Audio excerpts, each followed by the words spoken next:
Boa noite, pessoal! Hoje a gente vai conversar sobre os tipos de dieta, né? Se a gente jogar no Google e a gente encontra aí uma diversidade muito grande de dietas. E as pessoas ficam um pouco perdidas o que elas devem seguir e qual alimentação para cada etapa, para cada fase, né? E eu vou começar falando que a melhor dieta, eu nem gosto desse termo, né? Mas vamos usar o termo dieta como alimentação, tá? Então, a melhor dieta é aquela onde você se reeduca, onde você tem equilíbrio e você aprende a lidar com a comida, tá? Então, hoje em dia, as pessoas, elas tendem a dar nomes para tipos de alimentação diferentes. E eu, Fernanda, acho que isso é uma estratégia de marketing, é uma estratégia que pode ajudar o nutricionista, né, ou o profissional a vender. Eu não trabalho dessa forma, tá? Então vamos lá. Eu separei aqui alguns conceitos básicos que eu acho importante passar para vocês e algumas dietas que eu acho importante a gente estar conversando hoje. E são as dietas, as estratégias alimentares que eu mais uso no dia a dia do meu consultório, essas que eu vou conversar com vocês aqui. Se vocês tiverem dúvidas, se vocês quiserem perguntar alguma coisa ou questionar sobre algum tipo de alimentação que eu não falei aqui, mandem mensagem aí, tá? Então, inicialmente, na faculdade de nutrição, na época que eu estudei, a gente tem uma matéria que é cálculo de dieta, né? E aí, nessa matéria, a gente aprendia que a dieta padrão do brasileiro, ela deve ser entre 50% a 60% do valor energético total dessa alimentação, tá? Vinda de carboidrato. Então, quando a gente pensa numa dieta base normal em carboidratos, ela teria essa proporção, tá? De 50% a 60%. Os outros 40% a gente dividiria em proteínas e gorduras, tá? Uma dieta normal também, em proteínas, ela vai variar entre 1 grama por quilo de peso até 1,6 gramas por quilo de peso. Então, por exemplo, uma pessoa que pesa aí 70 quilos consumiria, né, nessa dieta que a gente chama de normoproteica, entre 70 gramas de proteína a 112 gramas de proteína, tá? E aí, quando a gente fala em gramas de proteína, outro dia uma amiga minha virou pra mim e falou assim, então se você tá falando que a normoproteica, ela vai aí na casa dos 100 gramas de proteína por dia, se eu comer um bife de 100 gramas, eu já consumi a quantidade de proteína? E aí essa é uma dúvida muito comum. Mas não, gente, quando a gente fala em 70 a 100 gramas de proteína, é de proteína macronutriente, tá? Então, 100 gramas de um bife, ele não tem 100 gramas de proteína macronutriente. Um bife é um alimento proteico, tá? Mas ali 100 gramas de carne vermelha, por exemplo, vai ter em média 20 gramas do macronutriente proteína. E aí é bom a gente tá esclarecendo, né, que é essa dúvida. Geralmente a dúvida de um é a dúvida de muitos. Então, já dei o conceito para vocês do que é uma dieta normoproteica e uma dieta base de carboidrato, tá? O que a gente vê na prática clínica é que essas dietas de 60 gramas, 60% de carboidrato, né, 60% do valor energético total da dieta vindo de carboidratos, é uma dieta que não tem sido muito usada, porque pode potencializar o surgimento de doenças como diabetes, tá? Então, esse tipo de dieta, geralmente, a gente vai usar para atletas. Então, para um corredor que está ali em ciclo de maratona, ele come bastante carboidrato, tá? Para uma pessoa que, vou participar de um campeonato de crossfit, né? A modalidade que agora eu estou praticando. E aí a gente faz toda uma preparação com maior quantidade de carboidrato na alimentação dessa pessoa, porque o carboidrato, sim, vai dar performance, tá? E aí, o que a gente busca, né? A gente aumenta esse carboidrato, mas a gente vai ver ali a qualidade do que a gente está dando de carboidrato. Então, vamos tender a usar carboidratos com fibras de baixo, médio índice glicêmico, tá? Então, vamos conceituar agora low carb, né? Dentro disso que eu expliquei para vocês, a low carb, ela vai ser qualquer dieta com restrição desse valor energético total de carboidrato. Então, se a dieta base que a gente aprendeu lá, ela vai de 50 a 60 percentual, né? De 50 a 60% de carboidrato, 40% de carboidrato já é low carb, tá? Abaixo desse conceito base aí, tá? As low carbs, elas variam entre 20 a 40% do valor energético total de carboidrato. E aí, já digo de antemão para vocês, na minha prática clínica, tirando o paciente que quer performance e que está em ciclo, né, de competição, as minhas dietas, elas são low carbs. Não, né, não precisa ser lá 20%, mas eu tendo a ter dietas em torno de 40% do valor energético total de carboidrato.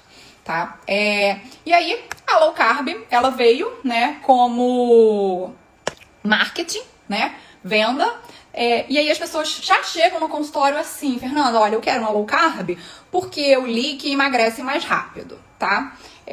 Então, gente, o que é uma low carb? Se você olhar no Google, a low carb, que a galera chega falando que ela quer uma low carb porque emagrece mais rápido, geralmente é aquela dieta que tem ausência de carboidrato. As pessoas confundem, né? A low carb com a ausência de carboidrato. Então, na low carb, a gente tem uma restrição. As pessoas, elas podem sim comer carboidrato, mas elas vão escolher o melhor carboidrato. Elas podem, dentro da low carb, você pode até comer um doce, tá? Não é ausência de carboidrato. E aí, quando a gente fala em ausência de carboidrato, também não é ausência total, porque é humanamente impossível você ingerir 0 gramas de carboidrato por dia, tá? A gente pensa numa cetogênica, dieta que eu falo muito aqui, né? Que é a minha queridinha, é a dieta cetogênica. O que é a dieta cetogênica? A dieta cetogênica é uma dieta com restrição, essa sim é uma dieta restritiva, com restrição de carboidrato. Então, na dieta cetogênica, a gente vai ingerir entre 20 a 50 gramas de carboidrato por dia. Só para vocês terem uma noção, um comparativo, na dieta que eu expliquei, que é a dieta base, que é a dieta que a gente aprende, né? Que eu aprendi na faculdade, de 50 a 60% do valor energético total de carbo, essa dieta tem em média 300 gramas de carboidrato por dia, tá? E aí, na cetogênica, isso cai para 50 gramas. Então, né, é uma dieta com quase ausência de carboidrato, tá? E aí, só para ficar mais prático, mais ilustrativo, por exemplo, 2 fatias de pão, tá? Vão ter ali 23, 25 gramas de carboidrato. Um pão francês vai ter por aí, né? E aí você pensa, né, se pode comer até 50 gramas na cetogênica, então eu posso manter o meu pãozinho ali no café da manhã. Não, gente, essas 50 gramas totais, né, da cetogênica, elas têm que ser distribuídas ao longo do dia. Então, por refeição, a gente não deve passar de 10 gramas de carboidrato, tá? E aí, isso é um pouco, eu brinco com os pacientes no consultório, eu costumo até virar o meu computador e mostrar esse cálculo. Eu digo que é a matemática da nutrição, tá? É essa matemática da nutrição que vai potencializar os seus resultados, que vai te ajudar a emagrecer, a sair do efeito platô. A gente tem que brincar, né, com essas estratégias nutricionais, tá? E aí, a cetogênica, então, ela é essa dieta com redução de carboidrato, mas a proteína é normoproteica, tá? Então, você restringe o carbo, a proteína é uma proteína base ali, 1 grama, 1,6 gramas por quilo de peso, e aí o que a gente aumenta? A gente aumenta a gordura.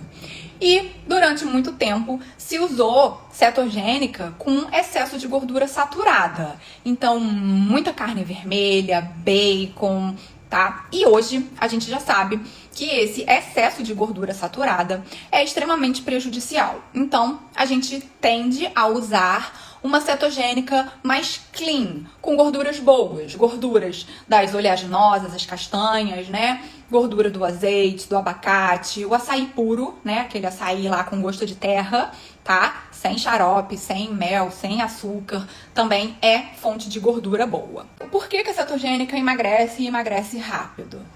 A estratégia da cetogênica, primeiro, nos primeiros dias da cetogênica a gente já vê uma variação no peso da balança, o que não quer dizer que você está emagrecendo, né? Mas o carboidrato, ele é uma molécula pesada, é uma molécula que acopla água. Então, 2 dias onde você restringe o carboidrato, você já vê aí uma desidratação, tá? Então, seu peso inicialmente ele diminui por esse peso molecular do carboidrato. E a partir do 3º, 4º, 5º dia, isso vai variar muito de organismo para organismo, a gente vira uma chave no nosso metabolismo. Então, a dieta usual, né?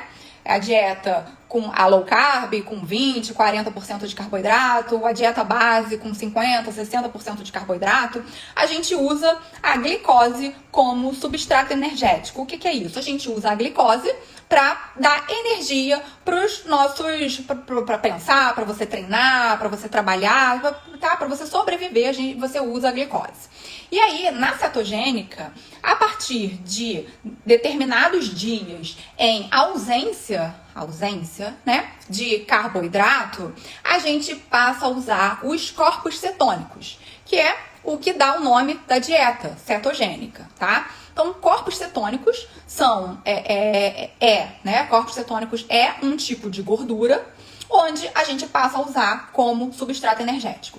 E aí, esse é o simples motivo de eu gostar tanto da cetogênica e achar que vale, num processo de emagrecimento, incluir dias delimitados, tá? De cetogênica. Porque você vira essa chave do combustível energético em uso e aí você potencializa o seu emagrecimento, você dá uma chacoalhada no seu metabolismo. O seu metabolismo não está acostumado a usar corpos cetônicos como fonte de energia, tá? Mas a cetogênica, ela tem que ser uma dieta com um tempo determinado. Não se vive em cetogênica. Até porque o seu resultado, ele para a partir tipo, já teve. Eu geralmente passo de 10 a 15 dias. E às vezes tem paciente que vira e fala: Fernanda, posso fazer mais um pouquinho? Posso fazer 20 dias? Pode. Aí a pessoa espera que ela vai ter proporcionalmente o mesmo resultado. Tipo, nos 5 primeiros dias eu perdi 2 quilos. Com 10 dias eu perdi 3. Aí a pessoa espera que, sei lá, que com 20 dias perca 4. E não necessariamente o corpo reage dessa forma, tá? Vai passando o tempo, esses quilos vão diminuindo. Mas a cetogênica não é só flores, tá? A cetogênica mal feita, com excesso de gordura saturada, pode ser muito prejudicial à saúde. Pode gerar um quadro de disbiose, então desequilibrar as bactérias boas e as bactérias ruins do nosso intestino, o que é muito ruim e o que prejudica o nosso emagrecimento até, tá? E você... quando isso acontece, você sente logo, tipo, que quando você volta à alimentação normal, você fica com muitos gases fedidos, tá? Então, pode acontecer isso. E outros impactos negativos da cetogênica: aumentar a ansiedade, atrapalhar a sua memória, tá? Cansaço, fadiga, atrapalhar o sistema imunológico, dores no corpo. Então, a galera que treina pesado, às vezes não consegue fazer cetogênica, quer dizer, consegue até fazer, mas não consegue manter o ritmo de treino. Porque vem aquele cansaço, vem aquela prostração, muita dor no corpo, a recuperação muscular fica prejudicada, tá? Então, se você tem uma prova-alvo, um campeonato, você nunca vai usar a cetogênica próximo da data dessa prova ou desse campeonato. Humanamente bem difícil, né? Não vou dizer que é impossível, porque nada é impossível, mas é humanamente difícil você correr, por exemplo, mais de 10 quilômetros em cetogênica, tá?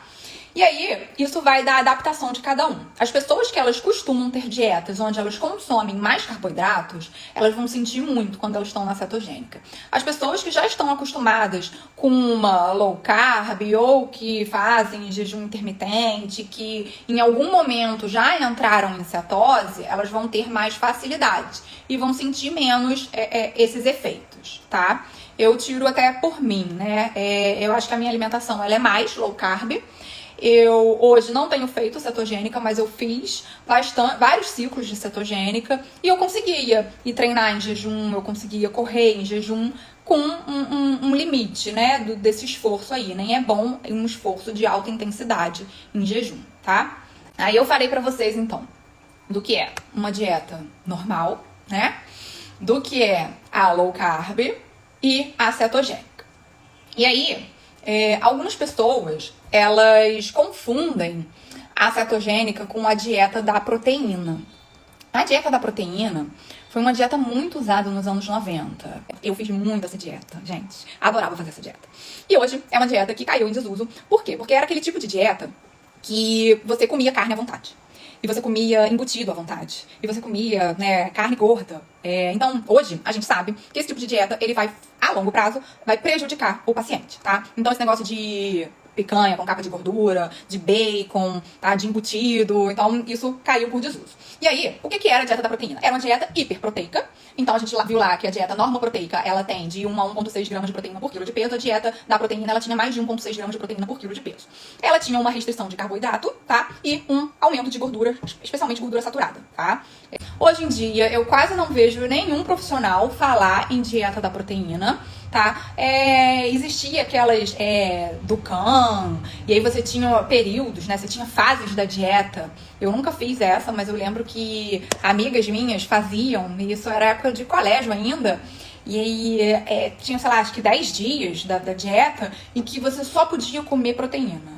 E aí a gente pensa agora, né? Que louco! Como que alguém estimula o ser humano a, durante 10 dias, só comer proteína? Que café da manhã, proteína. Aí no seu prato, só proteína. Sem legumes, sem verdura, sem uma fibra. Então, assim, hoje eu acho isso muito louco. Na época eu já achava, né? Até porque eu gostava da dieta da proteína, mas eu nunca me submeti a essas derivações dela. Então, gente, isso fica muito claro quando a gente para e a gente olha pra trás e a gente vê o que foi moda, né? As pessoas criam essas variações para vender, tá?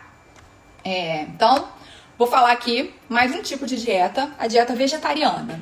E aí, a dieta vegetariana, ela pode ser uma estratégia alimentar, onde você pega um paciente que não é vegetariano e você propõe a ele usar essa estratégia durante um período delimitado. Então, fulano, vamos lá, você topa, vamos fazer 10 dias de uma dieta vegetariana? E aí, ok. Ou pode ser, geralmente, né, eu pego o paciente que vem com isso, vem com essa filosofia de vida, tá? Então, o vegetariano, ele vai restringir a carne, né? Geralmente, eles consomem leite e derivados, então leite, queijo, iogurte, manteiga, tá? E alguns consomem ovo, outros não. Já vi gente até falar, eu sou vegetariana, mas eu como peixe. Aí não entra muito na classificação do vegetariano, tá? Mas via de regra, o vegetariano, ele não come carne, não come frango, não come peixe, não come carne de boi, tá? Carne de porco e não come ovo, alguns comem. Tá? E aí o vegano é a versão mais hard do vegetariano. É aquele que ele tem uma filosofia de vida. Então ele costuma nem usar produtos que foram testados em animais, usar couro, tá? Eles não consomem nada que seja derivado de animal. Então, por exemplo, mel. O mel é produzido pelas abelhas. O vegano, ele não consome mel. Tá? E aí é mais difícil, né, para o Nutri chegar na quantidade de proteína, com proteínas só de origem vegetal, mas não é impossível, tá bom? Existe ainda uma versão não muito falada, mas extremamente anti-inflamatória, né, que seria uma dieta, porque assim, deixa eu só beber água. A dieta vegetariana e a dieta vegana, elas são dietas normoproteicas. Então, a gente não pode deixar esses pacientes, por mais que eles não consumam proteína de origem animal, a gente não pode deixar que eles fiquem com esse aporte proteico debilitado, né, ou defasado. O que o paciente que resolve virar vegetariano ou vegano, ele tende a fazer, né? Ele não controla o que ele está ingerindo de proteína. né? E a quantidade que ele ingere por dia. Então, ele tende a diminuir esse valor de proteína diário. Então, na dieta vegetariana, ela é normoproteica, tá? E acaba que o carboidrato, o paciente acaba compensando. Então, ele aumenta essa porcentagem de carboidrato, tá? E aí, isso pode ser um pouco prejudicial, dependendo do estilo de vida daquele paciente, tá? Existe uma versão da cetogênica, que é uma dieta com proteínas de origem vegetal e restrição de carboidrato. Só que essa, gente, se a cetogênica com proteína de origem animal, ela já é uma dieta difícil pelas restrições, né? Não pode. Imagina essa cetogênica plant-based, digamos assim, tá? Então, essa é bem difícil. E aí, eu separei ainda aqui para falar da dieta do Mediterrâneo, que é uma dieta muito falada hoje em dia, né? E por que surgiu a dieta do Mediterrâneo, né? Os pesquisadores começaram a ver que as pessoas que viviam ali, né, sul da Espanha, França, Itália, Grécia, eram pessoas com uma qualidade de vida alta. Então, é uma população com baixo desenvolvimento de doenças crônicas, como dislipidemia, que é colesterol alto, doenças cardíacas, diabetes. E aí eles foram investigar por que essas pessoas têm esse comportamento, né? E aí eles viram que a alimentação base dessas pessoas, ela é com gorduras boas. Então, é uma dieta onde predomina o consumo de peixe, tá? Bastante legumes, verdura, bastante azeite, frutas, grãos. Então, não é uma dieta restritiva, mas é uma dieta onde você tende a diminuir. Ah, não pode consumir carne vermelha? Não, pode, mas existe uma redução nesse comportamento aí, né? Nesse padrão alimentar do consumo de carne vermelha, tá? E a dieta mediterrânea é uma dieta extremamente anti-inflamatória, tá? Vamos lá, vamos voltar um pouquinho. Eu apresentei para vocês os tipos de dieta, eu selecionei, acho que foram 5, né? E aí eu conceituei eles para vocês. Vamos falar um pouco dos benefícios de cada um, tá? Então, vou começar agora aqui de baixo para cima. A dieta mediterrânea, eu acho que hoje vira um padrão alimentar. E aí, se vocês concordam comigo, né, até comentem aí. Por quê? Porque a gente não precisa taxar, tipo, você está fazendo uma dieta mediterrânea. Como eu disse, eu acho que quando a gente taxa muito, isso é estratégia de venda, isso é estratégia de marketing, tá? Então, a gente aconselha. Então, no consultório, eu não estimulo meus pacientes a usarem produtos industrializados, a tomar refrigerante, a comer doce, a ter uma alimentação com base em pacotinho, tá? Então, já é uma dieta anti-inflamatória por si só, por esses conceitos, tá? E eu já estimulo os meus pacientes a reduzirem o consumo de carne vermelha. Só que isso é um hábito do brasileiro. O brasileiro tem por hábito comer mais carne vermelha, mais frango e reduzir o consumo de peixe, né? Então, pra gente trabalhar hábitos, não é assim de uma hora para outra. A gente vai conversando e a gente vai montando essas estratégias. Até a estratégia vegetariana, para alguns pacientes, quando eu pego pacientes mais inflamados no consultório, ou paciente com prisão de ventre, intestino muito preso, eu sugiro, vamos experimentar, vamos fazer um dia de dieta sem carne, né? O famoso marketing lá da segunda-feira sem carne. Vamos então tentar adotar a segunda-feira sem carne? E aí o paciente vai vendo essas melhoras, né? Você pode ver tanto nos marcadores, tá? A gente tem alguns marcadores de inflamação. E você pode ver, eu tenho uma paciente que ela tinha uma constipação, assim, muito grande, né? Ela ficava, às vezes, 5 dias, 7 dias sem ir ao banheiro. E aí eu comecei a propor a ela esse tipo de estratégia, né? 1 dia, 2, 3 de dieta sem proteína de origem animal. E a primeira coisa que ela me deu de feedback foi: Fernanda, melhorou muito o meu intestino, tá? Outro paciente que eu faço muito essa restrição de proteína de origem animal são os pacientes com excesso de ferritina, né? A ferritina entra aí como um dos principais marcadores de inflamação subclínica, tá? E aí a gente vê que, obviamente, é associado a outras estratégias, como o uso de anti-inflamatórios, tipo cúrcuma, ômega 3, essa ferritina vai caindo, tá? Então, falei aí do benefício, né, da dieta mediterrânea, do benefício da dieta vegetariana.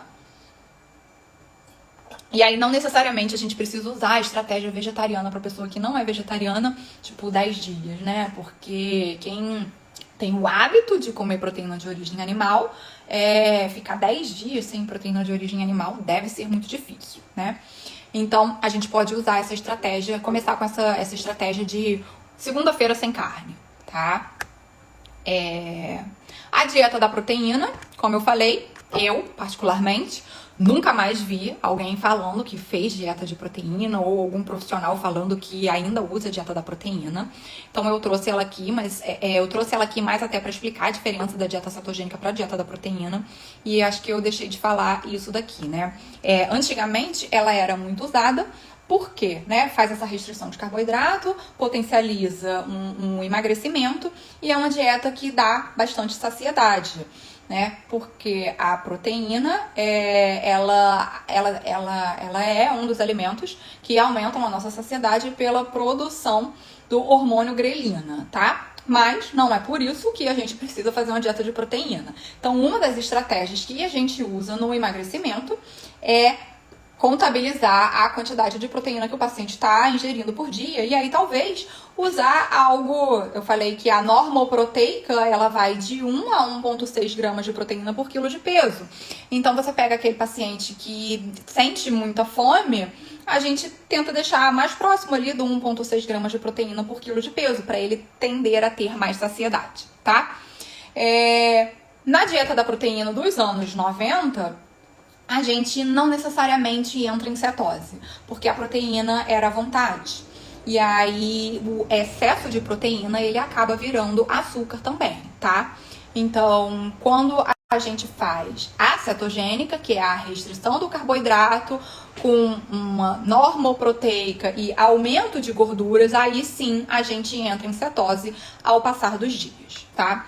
A dieta cetogênica, o benefício dela é ela ser usada como uma estratégia num processo de emagrecimento, mas por um período curto de tempo, por um período, né, delimitado, tá?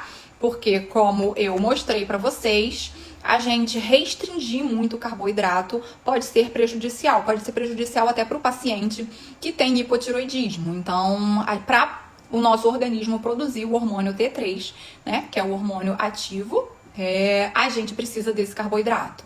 Então, uma restrição severa de carboidrato a longo prazo pode prejudicar a nossa saúde. Fora aí, né, imunidade, disposição, essa parte mental, memória, ansiedade. Então, a gente tem que tomar cuidado com essa tendência low carb das pessoas. E aí eu não digo nem a tendência cetogênica, tá?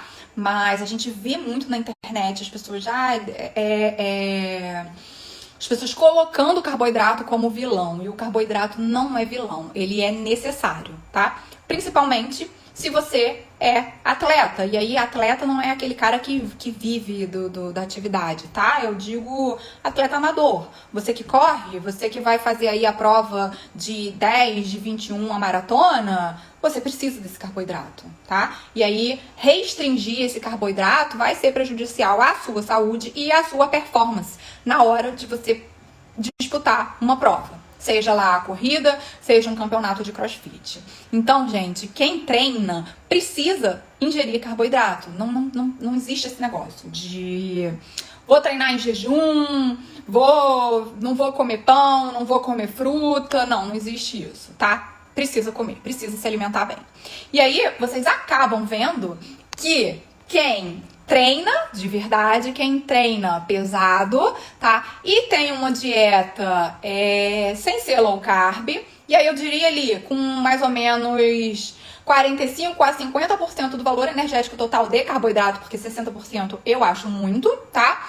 Você começa a ver uma resposta do seu corpo. Então você tende a ganhar mais massa muscular, você tende a ganhar mais força, a ter uma recuperação muscular melhor, não ficar com tanta dor, tá?